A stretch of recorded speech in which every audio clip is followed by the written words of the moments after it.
assist. Crouches over the right-hand dribble. Feigns the crossover. Goes to the sideline. Open three on a step back. Bang!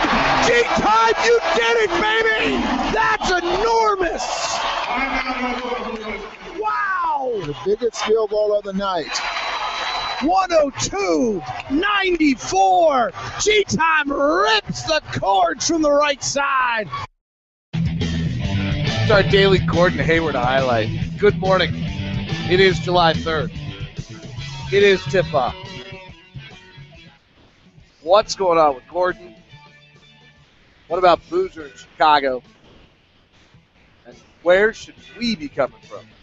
It's all coming up on today's edition of Tip-Off. Pow. Okay, this is scary. But my alarm was not set. I actually have my camp counselor is driving through town today, coming over for breakfast this morning. So I have to get this thing done and get things ready. But so tip-off's earlier this morning. It's summer. The kids are on vacation. My alarm wasn't set. I still woke up at 6:20. It's not good. I've just discovered that I can't sleep if I want to. Anyway, I want a bunch of things today. I'm going to talk about daily Devar returns, the temper tantrum I had yesterday on the radio, the bizarre tweet of the day, which I really think I might start as a new feature, and then we'll talk about Gordon and what's going on in the NBA. So, first things first. The Jazz yesterday did another basketball floor court in the community. We did a project like this in Seattle. We did it too late. We did it when we wanted arena votes. It was one of the great projects I've ever been a part of in talk about impact in community and really doing fabulous things and doing probably what an NBA team needs to do in the community. This was it. We just, at the time we did it in Seattle, it came up empty because of the fact that we needed a stadium, and so everybody saw it as being kind of having, you got it. You understand where we're going here. This, on the other hand, is just the Jazz being good people. And this is, I believe, the 12th floor that the Jazz have put in. This one was in the Bonneville Park in Ogden. It's just such a fabulous, if you really think about it, we can all have nobler causes. The Millers give more money than anyone knows, and Larry H. Miller Charity does more stuff than anyone has any idea. But really, what an NBA franchise should mean to a community, in a large part, is that we spread the game of basketball. That the game of basketball, the recreation, the enjoyment, the team sport, not make NBA players, but just everyone gets to play and make the game accessible to people. That's really what an NBA franchise should bring to its community. We shouldn't necessarily be responsible to, make kids better students or help cure cancer, or we should make people like basketball and take recreation. It's what we do. And this project that the Jazz are on of building basketball courts across the community, and it's just awesome. And it's better today with the current economic situation that every city seems to be in than ever before. I mean, I've been doing the golf tournaments with my daughter in Salt Lake, and every golf course we go to is about to be closed, whether it's Mulligan's in South Jordan or Jordan River Par 3 yesterday next to Rose Park, or the great old course, is it Forestdale, that's right under the 80th freeway. They're all about to be closed. Why? Because cities can't afford to do anything anymore. We don't want to pay taxes, so we don't get any services. And so therefore, we are losing all these things. So it's not fabulous that someone's putting these things in. I just think it's really a great thing. So tip of the hat to the Jazz organization. I actually, if I hadn't had my daughter's tournament, I was going to go up to Ogden. But that would have been just to stalk our Jazz fans up in Ogden. But yeah, yesterday was the 12th court up in Ogden. It's just a neat program. to take place, and I would have loved to be there yesterday. I just I couldn't. Obviously, I was with my daughter. But if you're out in the Sugar House Park, if you're at Smithfields and Draper, if you're at Fisher Park and Clearfield, Taylorsville Rec Center, Redwood Rec Center in Salt Lake City, Miller Park, American Fork, Veterans Memorial Park, West Jordan, Palmer Court Housing Development, Salt Lake, Neptune Park, Saratoga Springs, and Ron Wood Park in West Jordan. Those are one of the 12. And I hope this program continues, and I think it's just terrific. So. Also, I think I mentioned it yesterday, but great to see the Jazz broadcasting with Bowler and Booner from the Summer League. The NBA hang time guys will do all the other games, so there's a lot to watch. And I think there's a new app that you can get to just watch all the NBA TV games live. So keep an eye on that. Maybe not. Maybe they're going to charge you once they get going like they tried to last year, which I thought was insane.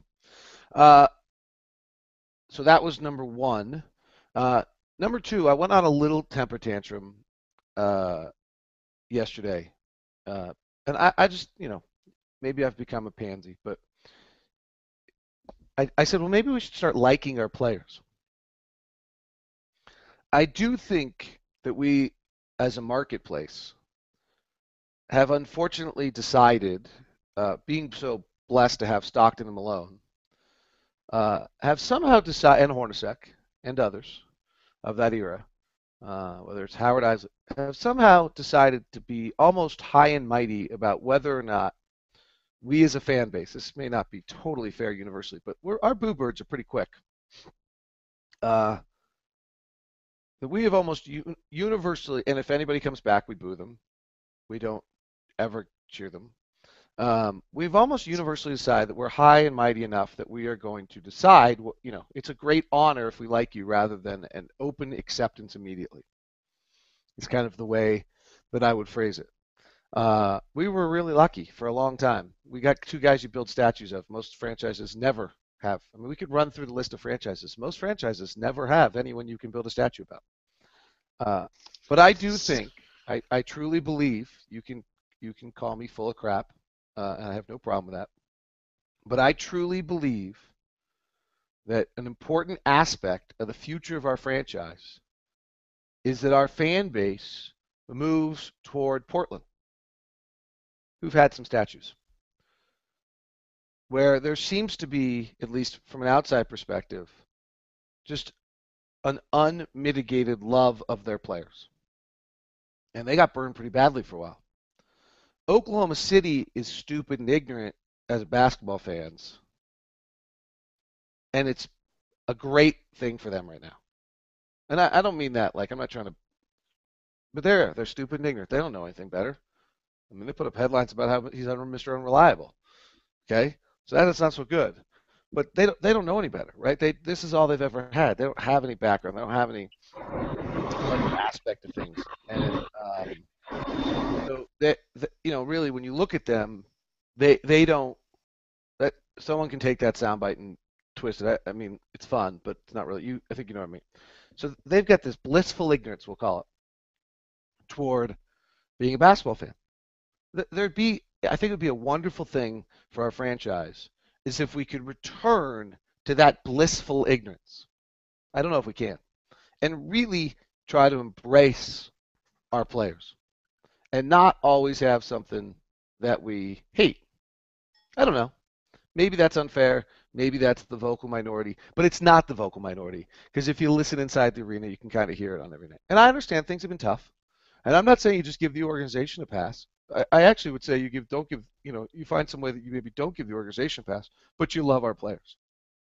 We need to rebuild the atmosphere in this city and this state that Jazz basketball is on this incredible level, and that if a player comes to play here, if Dante Exum comes to play here, he finds out, you know what, I got lucky. This is a really special place, and maybe we don't have this, and this, but we got this incredible fan base that's totally committed, that loves us to the end of the earth, supports us when things are tough, doesn't turn on us, and I want to be a part of it, and tells the players around the league. Portland's got that a little bit. Oklahoma City has that a little bit. Not a lot of other places. San Antonio, obviously, but they're living in, Never Never Land. So I think that those are that's just a thought. Maybe maybe a crazy thought, but just a little bit of thought. All right, we're 10 minutes in and we haven't we haven't done Gordon Hayward yet. So what happened in Cleveland yesterday? It's not entirely clear. Clearly, Gordon was in Cleveland. The Jazz knew this the night before. I don't know if you listened to last night's tip-off. I knew it yesterday in tip-off. I kind of knew it without having it confirmed. And then the national media came out with a story. Woj came out with a story that said he was going to get a significant offer, and then Windhorst somehow turned that into he's getting a max offer. We didn't, as we do now in the media, everyone ran with that without having, hey, here's a report of it. Let's go. I did it too. I don't know how we stopped this, but that's that got out there that they had met and that they were meeting, which was accurate. And then the max offer thing came, and then by the midway through the day, it was almost as though Cleveland's organization was trying to run around to all of their local media and trusted media, because you had Sam Amico, not Sam Amick, but Sam Amico, come out, and you had one of their beat writers come out, and you had a longtime Emmy Award-winning TV announcer come out and say, hey, these reports are greatly exaggerated. And it's not clear where the original story came from. But the latest is the Cavs didn't present an offer sheet during the meeting. It could happen at any point. There's some value to why would they present, if they're going to present an offer sheet and try to get Gordon, they don't need to, if it makes it clear today they're doing it, it gives us 10 days to prepare to July 13th of whether we're going to match or not.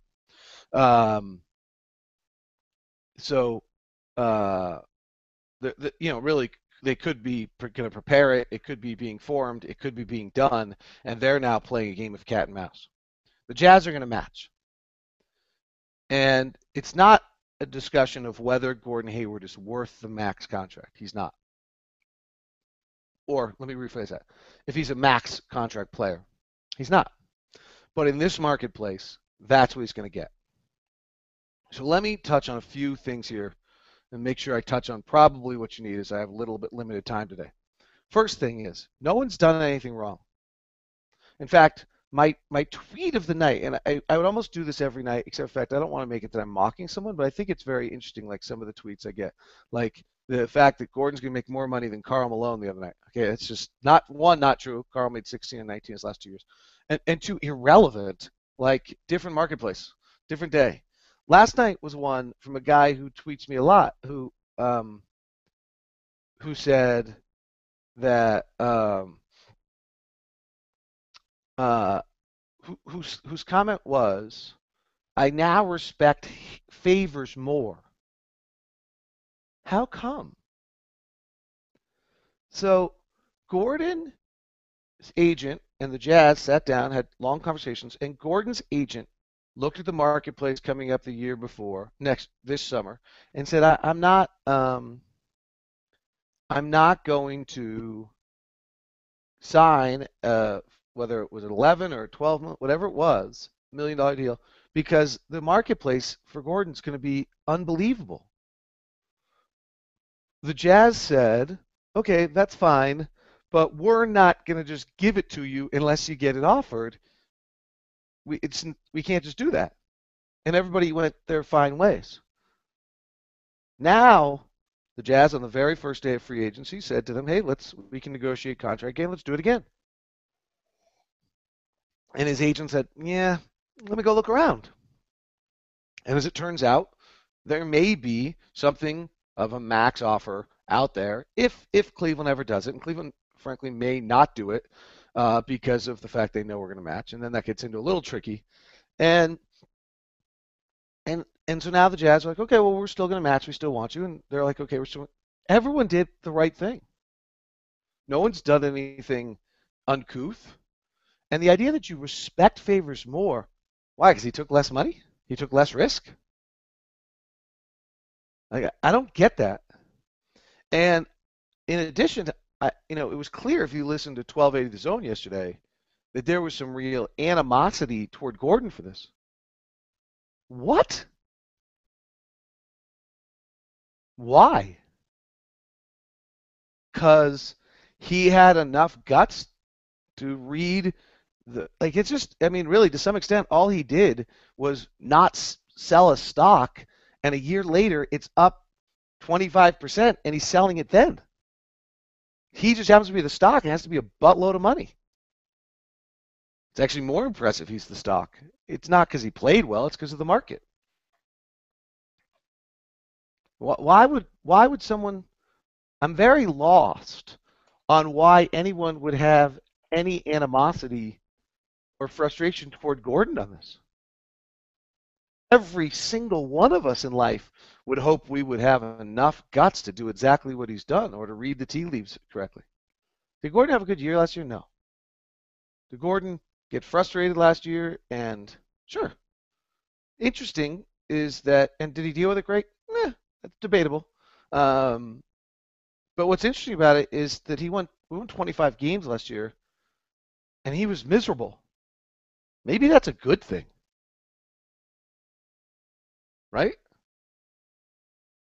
He could have played better. He could have been a better, sure, but he won 25 games last year. He was miserable. By the way, let me also remind people, post All-Star break last year, 16-5-5, pre-All-Star break actually 16-5-5. Shooting percentage post All-Star break a little bit better. April he fell off in the final weeks. But January 25-6 or 26-5. February comes back from the injury and he was not very good again. March he gets healthy again. 16-4-5, 46%, 35 from 3. April he then either wore down or played not to get injured, frankly. I can't really blame him for that. We'd won 25 games, and he had somewhere in the range of $50 million laying on the table if he didn't get hurt. I don't know that he did that. That would be my logical deduction.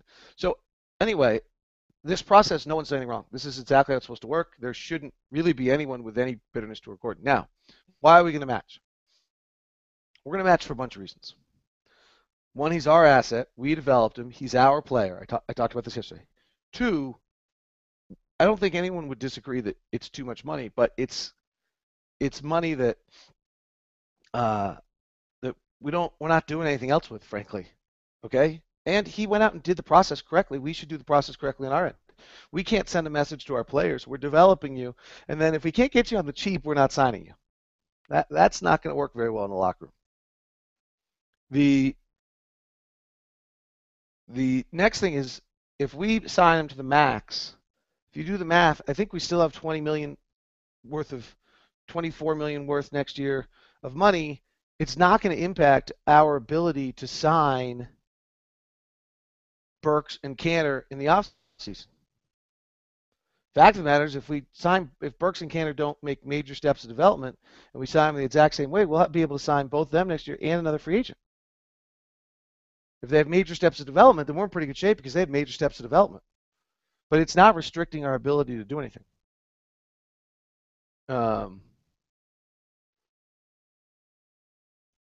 So that's where we sit. There's no downside to it, really. We could have as much, depends how you do the math, about between $20 and $27 million of cap space, and then another $12 million to hit the luxury tax next year. So there's not, then we're clear. If you look at our salary structure, then the next guy up isn't until Trey, which isn't up until Gordon's final year of the deal. And if we really are at a problem in 2017-18, then we can deal. That would be the final year of the deal. Then we deal there. Dante Exum's not up till 18-19.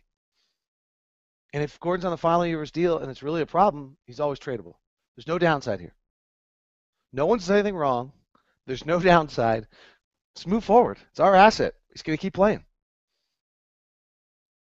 So that's where we stand. I think I've covered most of the Gordon stuff.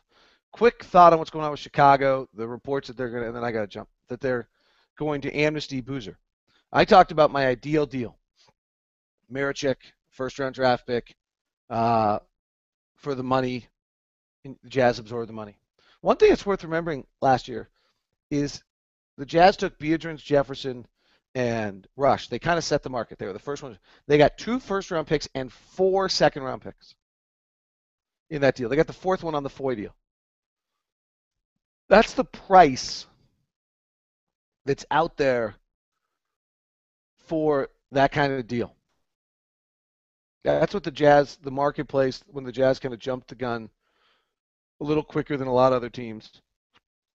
That's what the marketplace is. The Bulls, if they need you to take Boozer's, whatever, $18 million, if they need you to take Dunleavy as well, maybe Tony Snell, whatever it's going to be for them to be able to get as many as much money as they actually struggle a little bit to come up with the assets to be able to get that deal done. One, they don't want to give up Marichek. They value him to the end of the earth. He's their product. They believe he's a huge part of their future, and it's one of the last things that they want to give up. In regards to extra picks, they have a first rounder from Sacramento that is top 10 protected through 2017, then converts to a second rounder. And so you got to believe Sacramento in the next 2 years is going to be outside the top 10 of the draft. They have the right to swap first rounders with Cleveland if in the 15 to 30 range. So that's just a 6 or 7 switch change. They own a few second rounders. So, and they have their own picks. They don't have a huge amount of assets that they can move to go get these deals done. In other words, if someone takes Boozer's 17 million, they're going to want a draft pick or 3 or Marichek. If they take Dunleavy at 3.3, if they go and take Tony Snell's 4-year contract, if they're going to want a bunch of stuff, and Chicago probably doesn't have the stomach or the wherewithal to trade the amount of things that need to trade to a team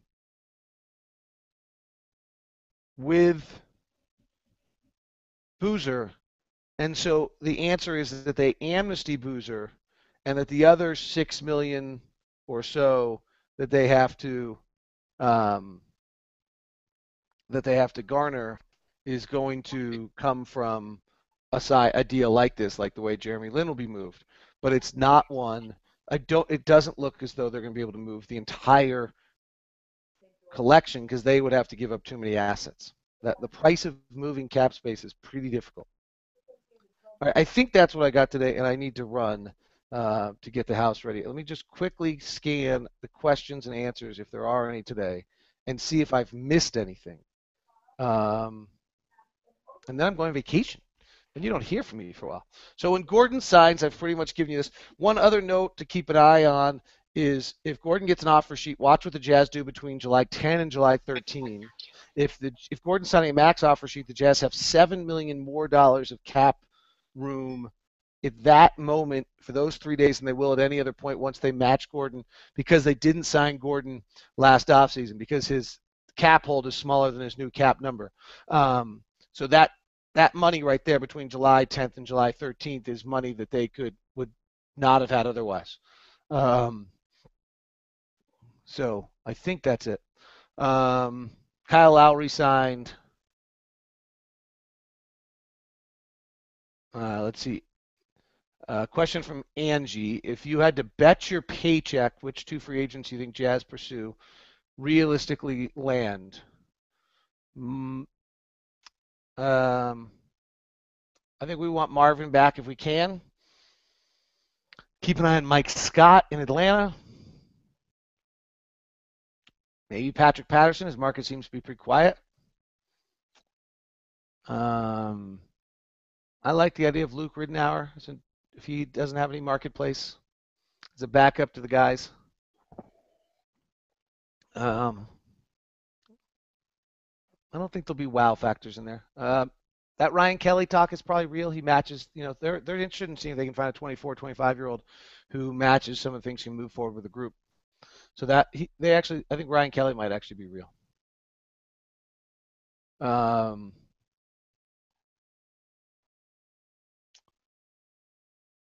Brandon Doolin. All right, then I got to go. Yesterday on tip-off, you commented that Burks' length as a shooting guard is reasoning behind this. I figured 6'6" with 6'10" wingspan was probably. He's probably not small. I probably misspoke. I probably misspoke with Alec. I'd like him to use his length better, but I probably misspoke. He's not. We could be very long if we want to. All right, I got to jump. I apologize. I see there's a ton of questions. I know there's a demand here, but I have things I have to do. So thank you very much for tuning in, and I will flip back with some sort of things for you between now and maybe the 18th would be the first one back, but more likely after that, probably 2 weeks off.